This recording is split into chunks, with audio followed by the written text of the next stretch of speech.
अस्सलाम वालेकुम। आपको आज के प्रोग्राम में खुशामदीद। एक के बाद एक नवाज शरीफ की कानूनी मुश्किलात हल होती जा रही हैं। इस्लामाबाद हाई कोर्ट ने आज अल अजीजिया और एवनफील्ड रेफरेंस में साबिक वजीर आजम नवाज शरीफ की सजा के खिलाफ अपीलें बहाल कर दी।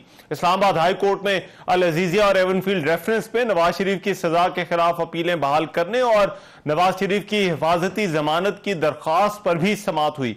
Chief justice Islamabad high court justice Aamir Farooq और जस्टिस मियां गुल हसन औरंगजेब पर मुश्तमिल बेंच ने तमाम दरख्वास्तों को यकजा करके समाअत की। केस की समाअत के मौके पर प्रोसिक्यूटर जनरल नैब का कहना था कि पटिशनर ने जिस लम्हे सरेंडर किया उसने खुद को अदालत के रहमो करम पर छोड़ दिया।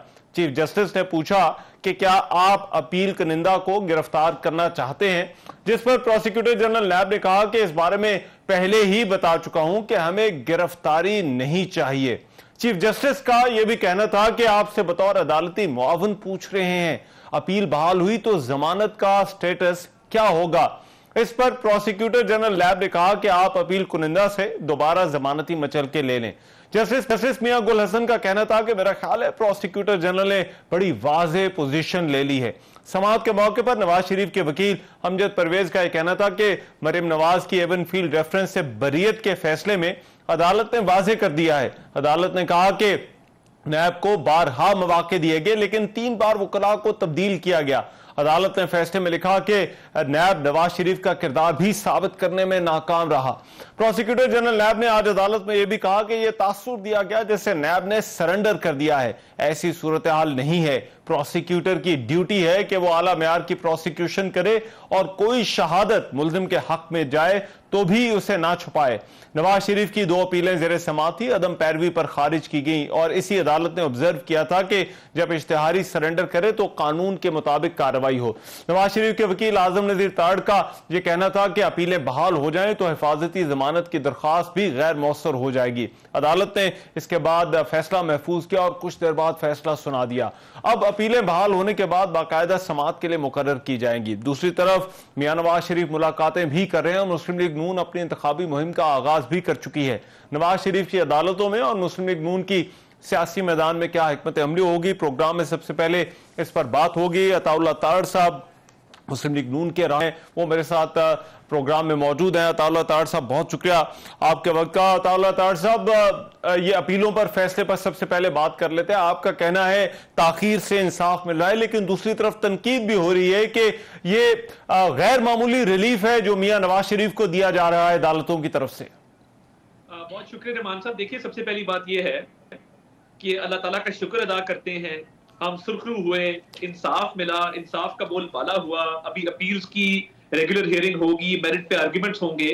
बट देखिए, 2017 में प्रोजेक्ट इमरान खान को लॉन्च करने के लिए मियां नवाज शरीफ साहब को बेटे से तनख्वाह ना लेने पर डिस्क्वालीफाई किया गया था। सुप्रीम कोर्ट के उस वक्त के जजेस ने यह फैसला किया कि पनामा की एक जेआईटी बनेगी, नैब के रेफरेंसेस बनवाए। नैब का एक तरीकेकार है, पाकिस्तान की तारीख में पहली मर्तबा नैब को सुप्रीम कोर्ट डायरेक्ट कर रही है कि आप जीआईटी के आगे पेश हों और रेफरेंसेस बनाएं और एहतसाब अदालतों में भेजें।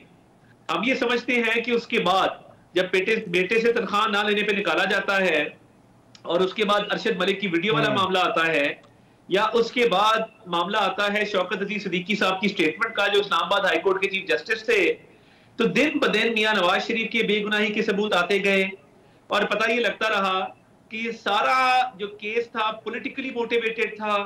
ये सारे केसेस सियासी इंतकाम के तौर पे बनाए गए थे। इलेक्शन से पहले मियां नवाज शरीफ को नाहल करके सजा दिलवा के रास्ते से हटाकर इमरान खान को एक ओपन प्लेइंग फील्ड देनी थी। तो कोई दिन तो होना था कि इंसाफ होता, कभी ना कभी इन चीजों ने रिवर्स होना था, कभी ना कभी ये इस्तदाएं सुनी जानी थी। और देखिए, आज भी जो आर्ग्यूमेंट्स हुए, मैं लीगल टीम का हिस्सा हूं, मैं रोस्टरम पे मौजूद था जब आजम नजीर तारड़ साहब ने, अमजद परवेज साहब ने आर्ग्यूमेंट्स दिए। लीगल प्रेसिडेंट्स, नजीर कोर्ट की पुरानी जजमेंट्स का हवाला दिया कि जो शख्स कानून के सामने पेश हो जाए, कानून उससे रियायत बरतता है, कानून उसके हक में खड़ा होता है। और नैब की प्रोसिक्यूशन ने भी ये कहा कि तब सुप्रीम कोर्ट की तरफ से हमें डायरेक्शन थी, हम अपनी मारूजात पेश करेंगे जब वक्त आएगा, मगर फिलहाल इनके अरेस्ट की हमें जरूरत नहीं है। तो देखिए, देर सवेर हुई मगर हमने अपीलें तो पिछले 5 साल से दायर की हुई थी। अब जाके वो फिक्स हुई हैं, रेगुलर अपील जो है वो हियरिंग के लिए एडमिट हुई हैं, तो हम तवक्को रखते हैं कि हमें मजीद भी इंसाफ मिलेगा। और देखिए, जब एक पूरा सिस्टम हरकत में आया था एक शख्स को सजा देने के लिए और उनको नाअहल करने के लिए और एक शख्स को फेवर देने के लिए, तो ये अनडू होना और इंसाफ और कानून के तकाजों के मुताबिक, आइन के मुताबिक, नजीरों के मुताबिक, तो मैं समझता हूं कि ये बिल्कुल एक ठीक सिस्टम के तहत हो रहा है और इसमें कोई जाति का आंसर नहीं है, तो होना इसी तरह था अल्हम्दुलिल्लाह जिस तरह आज। लेकिन तालिब साहब, नैब के किरदार के हवाले से बहुत सारे सवालात उठ रहे हैं। तनकीद हो रही है कि नैब सरेंडर कर गया है। ये वही नैब है, तो नैब को क्या हुआ है इस केस में? नैब क्यों बदल गया है? देखिए, नैब को तब कंपेल किया गया था, नैब को फोर्स किया गया था, नैब को सुप्रीम कोर्ट की डायरेक्शन मिली थी कि इस शख्स के अगेंस्ट आपने प्रोसीड करना है। देखिए, नैब ने सरेंडर नहीं किया। ओवर टाइम जब तैयबा वाला केस आया और आपने देखा कि वजीर-ए-आज़म हाउस में वो उनको बाकायदा एक हॉस्टेज बना के रखा गया और इमरान खान साहब नैब चलाते रहे, शहजाद अकबर साहब नैब को रन करते रहे, तो उस दौर में एक जजमेंट है सुप्रीम कोर्ट की, मकबूल बाकिर साहब की, ख्वाजा साद रफीक, ख्वाजा सलमान रफीक केस में, जिसमें लिखा गया है कि मुशर्रफ दौर से लेकर आज तक नैब को बाकायदा एक पॉलिटिकल विक्टिमाइजेशन के टूल के तौर पे इस्तेमाल किया गया है, पॉलिटिकल इंजीनियरिंग के टूल के तौर पे इस्तेमाल किया गया है, और नैब जो है वो सियासी इंतकाम का एक आलाकार है। अब जब इस तरह की जजमेंट सुप्रीम कोर्ट से आएंगी और नैब के किरदार पे रोशनी डालेगी जो उस वक्त का नैब था, तो नैब ने आज क्लियरली कहा कि उस वक्त हमें सुप्रीम कोर्ट ने कहा था ये केसेस बनाने का, हमें सुप्रीम कोर्ट की डायरेक्शन थी कि रेफरेंस दायर करें, टाइम लिमिट सुप्रीम कोर्ट ने तय की थी, जेआईटी सुप्रीम कोर्ट ने बनाई थी, और बकायदा जो मॉनिटरिंग जजेस थे वो सुप्रीम कोर्ट के थे। तो हमारा इसमें क्या अमल दखल है? और हम जब मेरिट पे बात आएगी अपने आर्ग्यूमेंट्स रखेंगे, मगर मैं नहीं समझता कि नैब ने सरेंडर किया है। नैब ने कानून का, आइन का, जजमेंट्स का हवाला दिया है। शख्स जिसके ऊपर केसेस बनाए गए थे, अब वो कानून के सामने है, तो फिर नैब का रवैया क्या होना चाहिए, उस कानूनी नुक्ते पर राइट। जिस जुडिशियल एक्टिविज्म की बात कर रहे हैं आप मियां साहब के सजा के हवाले से, मियां साहब वापस आए हैं, उन्होंने अपना 9 नुकाती एजेंडा भी दिया, लेकिन इस जुडिशियल एक्टिविज्म का कोई हल नहीं उन्होंने बताया कि इसका क्या करेंगे जिसकी वजह से उन्हें पाकिस्तान से बाहर जाना पड़ा। मैं ये समझता हूँ रहमान साहब कि देखिए, हमेशा जब मियां नवाज शरीफ आए हैं उन्होंने कोशिश की कि सबको साथ लेकर चलें, डेवलपमेंट के एजेंडे को लेकर चलें, हमांगी, यकजहती, इन चीजों को फरोग दिया जाए। जो जुडिशियल एक्टिविज्म की गार्ब में, यानी जुडिशियल एक्टिविज्म का लिबासा ओढ़कर सियासी विक्टिमाइजेशन है, कि वो तो जुडिशरी को इंट्रोस्पेक्शन करनी होगी कि माजी में कहां कहां ज्यादतियां हुई हैं, कहां कहां लोगों को टारगेट किया गया है। तो ऑब्वियसली जुडिशियल रिफॉर्म्स की भी जरूरत है, और मैं समझता हूं कि मौजूदा चीफ जस्टिस काजी फायजीसा साहब इस पे बड़ा अच्छा काम कर रहे हैं। उनको केसेस जो ज़ेरे इल्तवा हैं, जो ताखीर का शिकार हैं, जिनको जल्दी लगाने की जरूरत है, उनको इस बात का भी इदराक है। उनको जो पेंडेंसी है, जो केसेस अभी समाअत के लिए मुकर्रर नहीं हो सके हजारों की तादाद में, उसका भी इदराक है। उन्होंने जो supreme court practice and procedures act है उसके तहत एक्ट करना शुरू किया है। कल सुप्रीम जुडिशियल काउंसिल की मीटिंग भी बुलाई है। तो आई थिंक ये they are on the right track, और वो देख रहे हैं कि जुडिशरी को किस तरह बेहतर करना है, और इस एक्टिविज्म को जो पॉलिटिकल विक्टिमाइजेशन में रिजल्ट करता है उसको किस तरह रोकना है। आई थिंक प्रेजेंट जो बीजेपी हैं उन्होंने बिल्कुल सबूत दिया है कि वो बायस नहीं है। बेंचेस की तश्कील देख लें, फुल कोर्ट की तश्कील देख लें, फुल कोर्ट मीटिंग देख लें, वो सब राइट। लेकिन मुझे इसमें वो बताइएगा, मियां नवाज शरीफ की जो हिफाजती जमानत है उसका स्टेटस अभी आपके नजर में क्या है? क्या अब उसकी जरूरत उन्हें नहीं है जबकि अपीलें बहाल हो गई हैं? देखिए, जो जमानत का मामला था वो आज इसलिए खत्म हो गया क्योंकि एक तो अपीलें बहाल करने के साथ साथ एवन फील्ड की बेल भी बहाल हो गई, और जो अल अजीजिया की बेल थी वो पंजाब गवर्नमेंट ने जो कैंसिल की थी, पिछली पंजाब गवर्नमेंट ने, वो उसकी एक कमेटी ने उसको रिवाइव किया है। तो जब बेलें भी बहाल होगी अपीलों के साथ, तो अब प्रोटेक्टिव बेल की जरूरत नहीं है। ठीक है। और पीपल्स पार्टी गिले कर रही है लेवल प्लेइंग फील्ड ना होने का, और उनका ये भी कहना है कि आपको कोई स्पेशल ट्रीटमेंट मिल रही है। तो क्या वाकई नून लीग को कोई स्पेशल ट्रीटमेंट मिल रही है निगरान हुकूमत की तरफ से? हम पीपल्स पार्टी को हमारे इत्तेहादी रहे हैं, हमारे भाई हैं, हमारे साथ बैठते रहे हैं, काबीना में तमाम फैसलों में शरीक रहे हैं। वो गिले गुजारियां कर रहे हैं, कोई स्पेशल ट्रीटमेंट नहीं है। क्या चाहते हैं वो कि खुदा ना खास्ता ये तमाम चीजें जो हैं, फॉर एग्जांपल जो हमारी अपीलें हैं, क्या इनको रिजेक्ट होना चाहिए था? खुदा ना खास्ता कोई जवाब नहीं है, लीगल जवाब कोई नहीं है, मॉरल जवाब कोई नहीं है। तो पीपल्स पार्टी को हम मनाएंगे और ये बात बावर कराएंगे कि कोई स्पेशल ट्रीटमेंट नहीं है, जो हो रहा है इन अकॉर्डेंस विद लॉ हो रहा है। और वो अब तनकीद बंद करें और आगे इस मुल्क को कौम की बेहतरी के लिए मिलजुल के काम करने का एक एजेंडा बनाएं। आपको समझ क्या आती है ये गिले क्यों हो रहे हैं पीपल्स पार्टी की तरफ से? क्या नाराजगी है? पीटीआई फील्ड में नहीं है। पीटीआई के पास वो स्ट्रेंथ मौजूद नहीं है ऑन ग्राउंड। उनकी पार्टी टूट चुकी है, उनको मुकाबला नजर आता है हमारे साथ, तो वो इलेक्शन की तैयारी कर रहे हैं।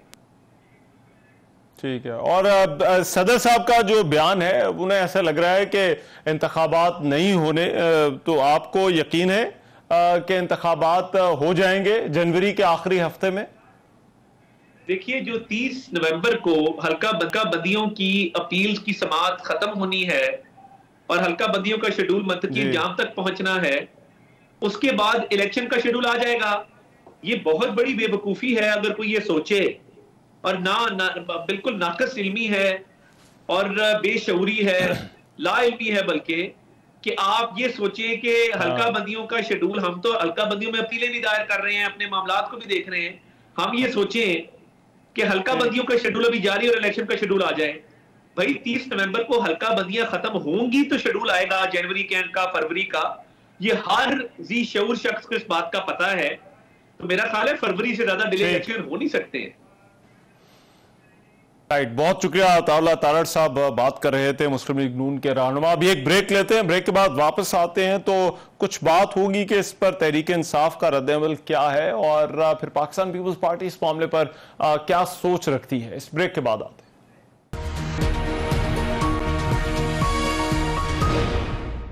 Welcome back. Islamabad high court के चीफ जस्टिस ने चेयरमैन पीटीआई के साइफर केस में ट्रायल रोकने और जमानत की दरखास्त मुस्तरद कर दी। चेयरमैन पीटीआई की जानिब से साइफर केस में ट्रायल रोकने और जमानत के लिए दरखास्त दायर की गई थी, जिस पर chief justice Islamabad high court के सिंगल रुकनी बेंच ने समाअत की। पाकिस्तान तहरीक इंसाफ के वकील की जानिब से दलाइल मुकम्मल होने के बाद अदालत ने फैसला महफूज किया, जिसे वैसे तो जुमे को रोज सुनाया जाना था, ताहम चीफ जस्टिस ने कुछ ही देर बाद ये फैसला सुना दिया। इस महफूज फैसले में जो दरखास्तें थी, खासतौर पर ट्रायल रोकने की दरखास्त थी, उसे मुस्तरद कर दिया गया और हदायत के साथ निपटाया गया कि शफाफ ट्रायल का हक दिया जाए। इसके अलावा जो अल-अजीजिया और एवनफील्ड में मियां नवाज शरीफ की सजा के खिलाफ अपीलें बहाल की गई हैं और सदर का बयान, इस पर भी बात होगी। इस सेगमेंट में मेरे साथ बैरिस्टर गौहर अली खान साहब मौजूद हैं, जो कि पाकिस्तान तहरीक इंसाफ के चेयरपर्सन इमरान खान की लीगल टीम का भी हिस्सा हैं, उनकी मुख्तलिफ केसेस के अंदर नुमाइंदगी भी कर रहे हैं। गौहर अली खान साहब, बहुत शुक्रिया आपके वक्त का। सबसे पहले तो ये बताइएगा कि अब ये दरखास्त आपकी अब से कुछ देर पहले मुस्तरद कर दी है, क्यों आपको लगता है कि इस केस के अंदर जो फेयर ट्रायल है उसको कॉम्प्रोमाइज किया जा रहा है?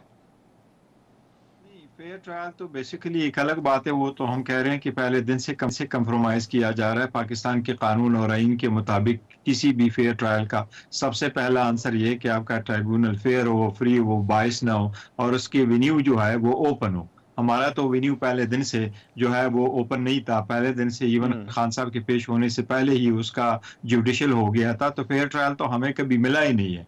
लेकिन इस वक्त जो सर्कमस्टांसेस कोर्ट के सामने रखी गई थी और जो सबमिशंस कर दी थी सलमान सफदर साहब ने, बड़ी अच्छी सबमिशंस की कोर्ट के सामने, पिटीशन फाइल कर दी थी, वो तो ये कि चार्ज उस वक्त फ्रेम हो जाता है जब कोई रिकॉर्ड पे ऐसी चीजें मौजूद हो जिससे फ्रामा पेशी ये बनता हो कि कोई जुर्म ऑफेंस किया गया हो। अब जो बेसिस ऑफ द जुर्म है वो साइफर का था और एक डॉक्यूमेंट है, ये तो उसका राइट है कि पहले वो तो रिकॉर्ड पे लाया जाए कि उसके कंटेंट्स तो हो। और वो रिकॉर्ड का हिस्सा ही नहीं था, और उसमें बड़ी और लीगल सबमिशंस थी जिसको बेस बना करके कहा जा रहा था कि अगर आपके पास प्रोसिक्यूशन का केस आ जाए तो ये कोर्ट के लिए लाजिम है कि चार्ज फ्रेम होने से पहले ये देखे कि क्या वो ऑफेंस कानून के मुताबिक बनता है या नहीं। ये अक्यूज्ड का राइट है कि वो उसको आगे फोरम में चैलेंज करे कि अगर नहीं बनता तो कोर्ट उस पर डिसीजन दे। बड़ा में हाई कोर्ट इस्लामाबाद से हमेशा से बड़ी मायूसी होती रही है और किसी केस में कोई रिलीफ नहीं मिला जो हमारे बुनियादी हक है।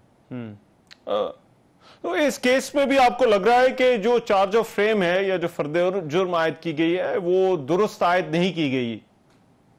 नहीं, दुरुस्त तो बिल्कुल आयद नहीं कर गई। देखे किस चीज का जुर्म, पहली बात तो यह है कि मैं अगर कोर्ट के सामने सबमिशन करना चाहता हूं और मैं कहता हूं पहले मुझे इस बात पे आप सुन ले कि आपके पास जुरिस्डिक्शन है, क्या इस कोर्ट में मेरा ट्रायल चल सकता है, क्या ये मेरा जुर्म अगर आप प्रोसिक्यूशन के डॉक्यूमेंट से देखें क्या इससे जुर्म सरजद होना साबित होता है। अगर जुर्म सरजद होना साबित नहीं होता तो कोर्ट कैसे प्रोसीड कर सकती है, मुझे इंडाइट करके कह सकती है और प्रोसिक्यूशन को कॉल ऑन कर सकती है कि आप एविडेंस प्रोड्यूस कर लें। इसका तो पहले मंतक यही है, इसके जो प्रोसीजर और तरीकेकार है क्रिमिनल ट्रायल का उसका यही है कि पहली मर्तबा प्रोसिक्यूशन आएगी और उसकी कॉपीज दी जाएगी कि उसको, और उसके बाद कोर्ट देखेगी कि क्या उस एविडेंस की बुनियाद पे चार्ज फ्रेम हो सकता है कि नहीं। ये अक्यूज का हक है कि वो कहे कि चार्ज फ्रेम नहीं हो सकता और अदालत उस पर ऑर्डर करेगी। लेकिन अदालत अगर उस पर ऑर्डर नहीं करती, डॉक्यूमेंट्स आपको प्रोवाइड नहीं करती, वेन्यू भी ऐसा हो, तो इसके सर्कमस्टांसेस में तो आपने ऊपर फोरम पे आना है। तो हाई कोर्ट ने मेरी तस्दीक कर दीजिएगा, जुरिस्डिक्शन के हवाले से तो अदालत फैसला कर चुकी है, लेकिन आप कह रहे हैं कि एविडेंस जो है वो उसकी जो सेहत है उसके ऊपर आपका मेन एतराज है जिसकी वजह से कार्रवाई आगे नहीं बढ़ सकती।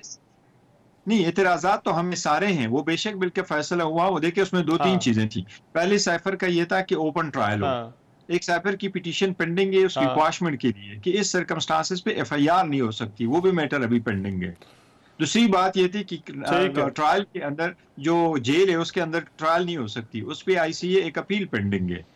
और तीसरी बात ये थी कि ये कोर्ट जो सर्कमस्टांसेस एज्यूम कर लो कि आपने ट्रायल कोर्ट में प्रोसीड करना है और आपने जेल में ही प्रोसीड करना है, तो आपने प्रोसीड करना है तो based on some evidence proceed करना है। अगर वो मटेरियल पीस ऑफ एविडेंस इस वक्त रिकॉर्ड पे ना हो, मतलब साइफर जो है वो सिरे से रिकॉर्ड का हिस्सा ही नहीं है, उसकी कॉपी है कि उसको नहीं दी गई है, तो वो किस तरह उसका जुर्म बनेगा। अच्छा। और हम तो अदरवाइज ये कहते हैं ठीक है, राइट। आज जी देखिए हम ये कह रहे हैं कि बात कर लीजिए हमारी हुकूमत के खिलाफ, साजिश हमारी हुकूमत के खिलाफ, और मुलजिम भी हमें ठहराते हैं।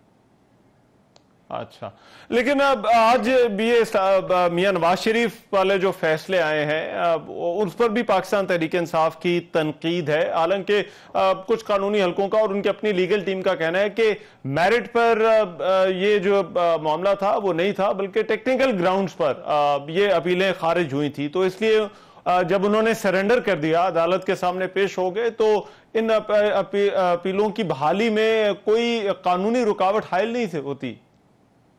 नहीं, ऐसा नहीं है मियां साहब को मेरा ख्याल है जिस तरीके से रिलीफ दी गई है और जिस तरह चाहे वो कोर्ट की तरफ से चाहे वो नेब की तरफ से, इसकी तो मिसाल ही नहीं मिलती।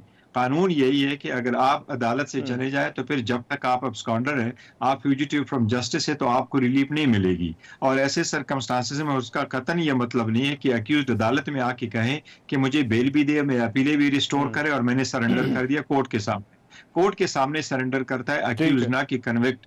वो कन्विक्ट की एक एप्लीकेशन आ जाती है, उसकी एक हिस्ट्री का टिकट आ जाता है जेल से कि ये मेरे सामने इस केस में, इस रोकार में, इस जुर्म में, इस एफआईआर या नेब के केस में, इस रेफरेंस में जो कोर्ट को सजा मिली दी थी उसमें सरेंडर कर गया। उसकी एप्लीकेशन लेकर के आप कोर्ट जाते हैं कि अब मेरी अपील रेजोरेक्ट करवा ले क्योंकि मैं को अक्यूज जो है कन्विक्ट उसने सरेंडर कर लिया। इसमें तो उसको बिल्कुल एक ऐसी रिलीफ दी गई है तो जो कि है ही नहीं। और मैं आपको एक बात जरूर बताऊं, देखिए इस वक्त मियां साहब बेल पर है और कोर्ट ने उसकी अपीलें रिस्टोर कर दी है। मियां साहब वाहिद सख्त है इस वक्त जो जजमेंट और सेंटेंस जो है, सेंटेंस सस्पेंड किए बगैर इस वक्त वो बेल पर है। जब कोई बंदा कन्विक्ट हो जाए उसकी सिर्फ एक ही सूरत होती है कि आपकी जजमेंट सेंटेंस सस्पेंड हो जाए। एज वी स्पीक मियां साहब की सेंटेंस सस्पेंड नहीं हो चुकी है।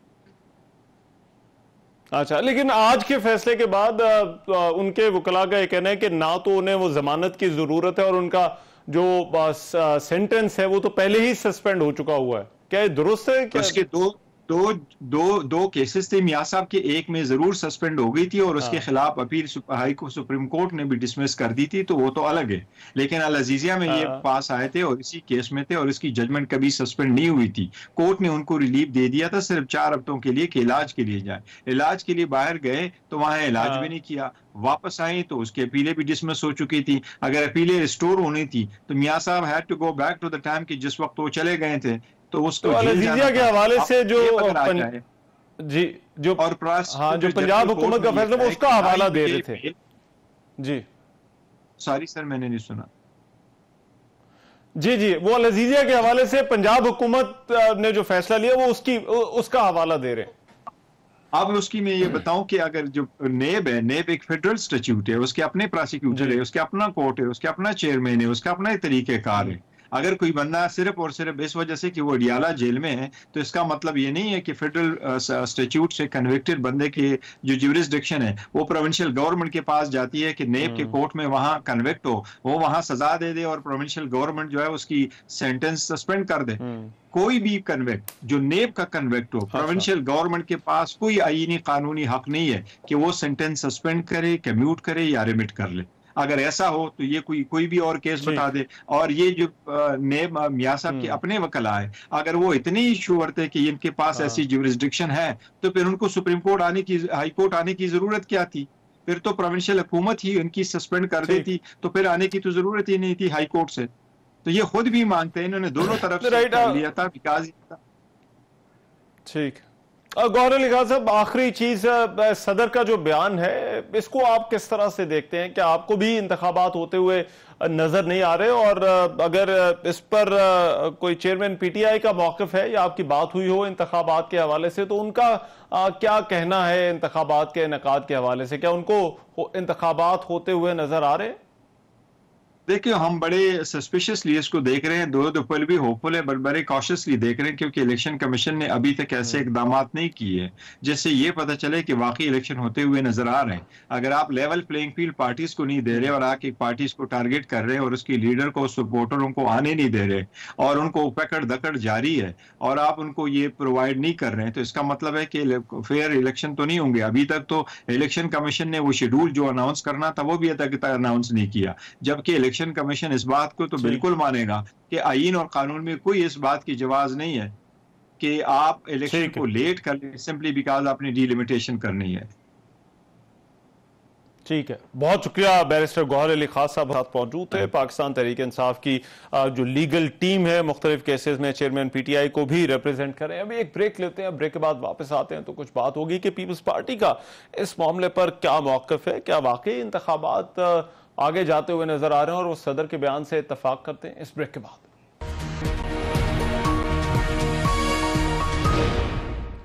Welcome back. इलेक्शन कमीशन ने आज सदर ममलिकत के बयान पर कहा है कि इंतखाबात मुलतवी होने का कोई इम्कान नहीं, प्लान के मुताबिक तैयारियां मुकम्मल हैं। गुज़िश्ता रोज सदर ने एक इंटरव्यू में कहा था कि यकीन नहीं कि इलेक्शन जनवरी में होंगे। तर्जुमान इलेक्शन कमीशन ने आज कहा कि सदर के इंटरव्यू के दौरान इलेक्शन के इनेकाद के बारे में बयान की वजह से यह तासुर गया कि शायद इलेक्शन मुलतवी हो जाए, जबकि ऐसा नहीं है। इसके अलावा इंतखाबात के हवाले से पाकिस्तान पीपल्स पार्टी भी अपने तहफ़्फ़ुज़ात का इजहार करती रही है और लेवल प्लेइंग ना होने का गिला उनका भी है। इन मामलों पर बात करने के लिए पाकिस्तान पीपल्स पार्टी के सीनियर रहनुमा जनाब नैयर बुखारी साहब इस वक्त मेरे साथ मौजूद हैं, उनसे बात कर लेते हैं। नैयर बुखारी साहब, सबसे पहले तो ये मियां नवाज शरीफ की जो अपीलें बहाल हुई हैं, मैं आप क्योंकि खुद भी वकील हैं, मैं आपकी इस पर राय चाहता हूं। नून लीग का ये कहना है कि उन्हें ताखीर से इंसाफ मिल रहा है, क्या ठीक कहती है नून लीग?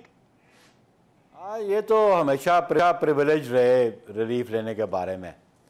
इनकी अपीलें 9 सालों के बाद भी बहाल हो जाती हैं, या 9 साल की टाइम बाद अपीलें वो भी समाअत के लिए मंजूर कर दी जाती हैं। ये तो फेवरेटिज्म या इनका रिलीफ लेने में तो ये मार है।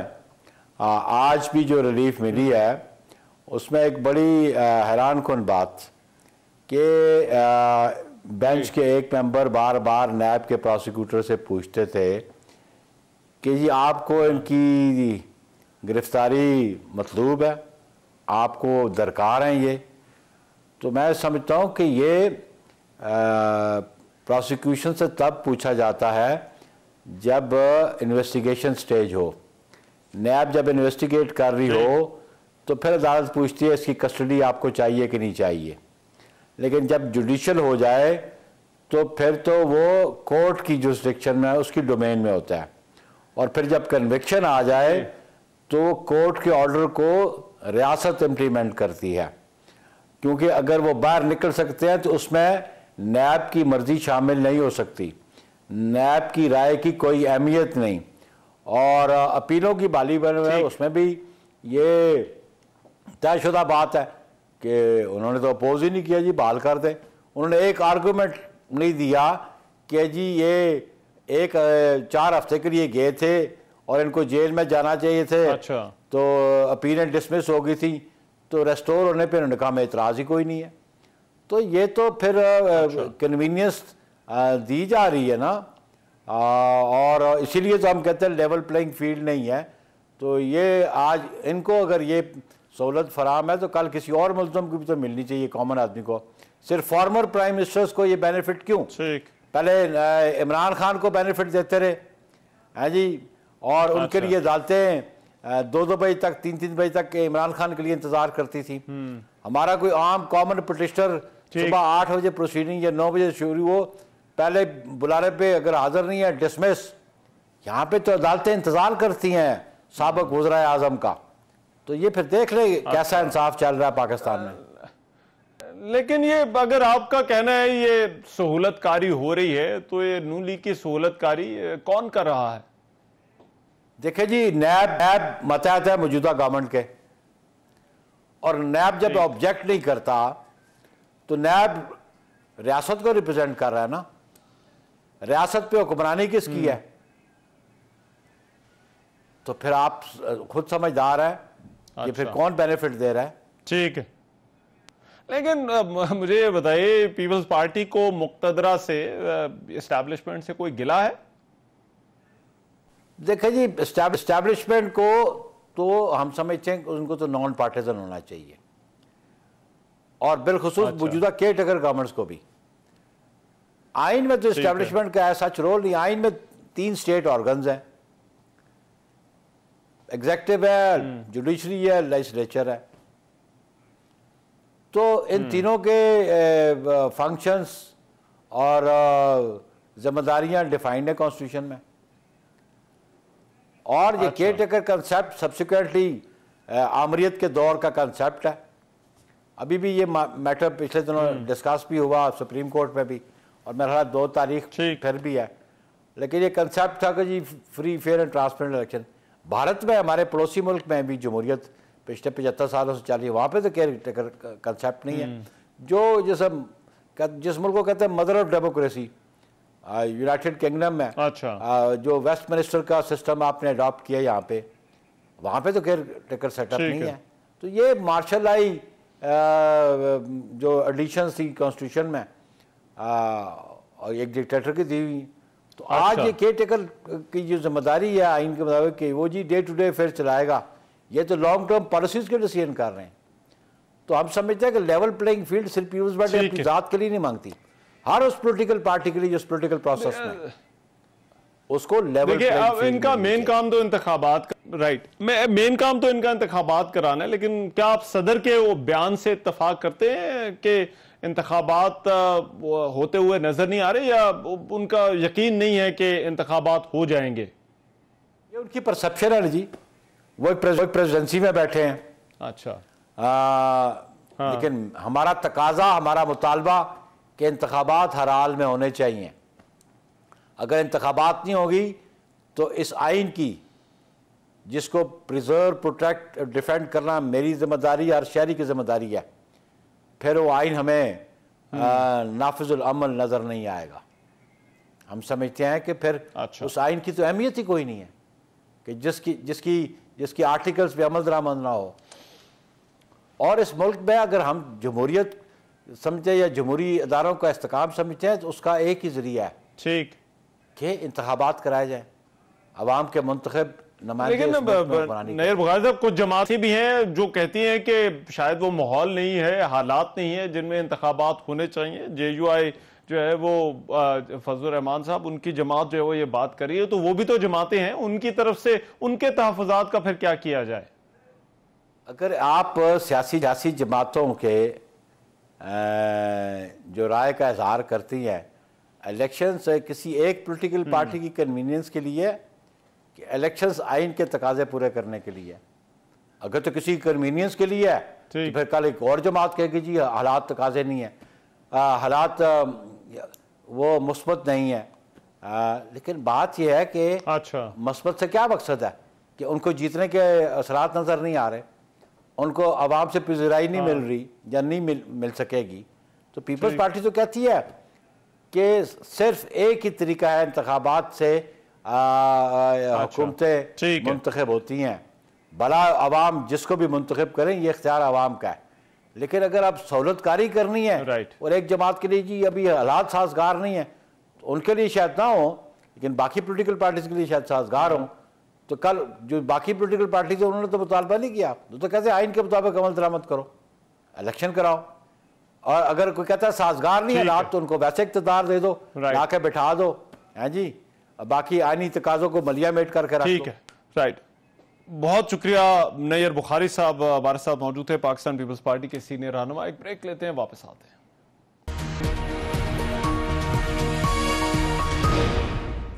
Welcome back. हुकूमत पाकिस्तान की जानिब से अल्टीमेटम जो दिया गया है उसके बाद अफगान शहरियों की वतन वापसी का सिलसिला भी जारी है। आज निगरान वजीर दाखिला सरफराज बुगटी ने इस हवाले पर प्रेस कॉन्फ्रेंस भी की और उन्होंने कहा कि कोई समझौता नहीं किया जाएगा। इस पर कुछ प्रेशर भी है पाकिस्तान पर इंटरनेशनल कम्युनिटी की तरफ से। इस पर बात करने के लिए इस वक्त निगरान वजीर दाखिला जनाब हारिस नवाज साहब मेरे साथ मौजूद हैं।